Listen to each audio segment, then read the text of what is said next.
keessa maaltu si jijjiire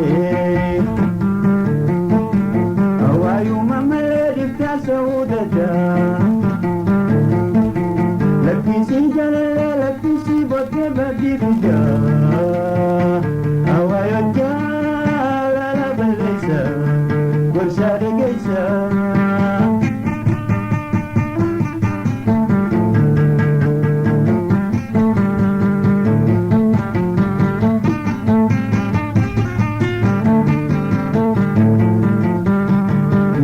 Bangalu gammachuun na simta arrafuu laguutee hojjeteera senta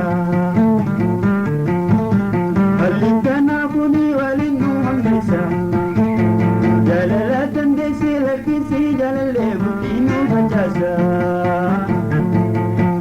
hawaayoo jaalala balleessa gorsa dhageessa.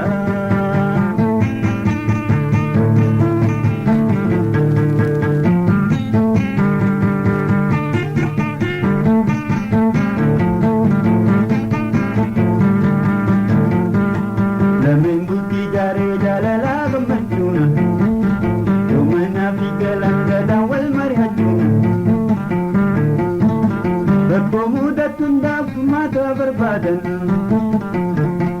qajeelii simbarsaa lakkisii jaalallee simbaasuu wakkiifun hawaayoo jaalala balleessa gorsa dhageessa.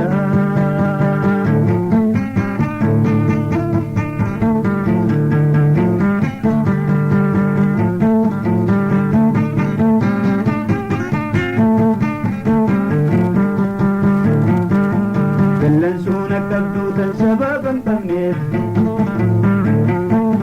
ijoollee guuteer gartee meeshaa daakuu maaliif wanti gaafuu hundaa dagannaan deebiftu hawaayoon deemtuun lakkisii jaalallee booddee waa dubbaaftu.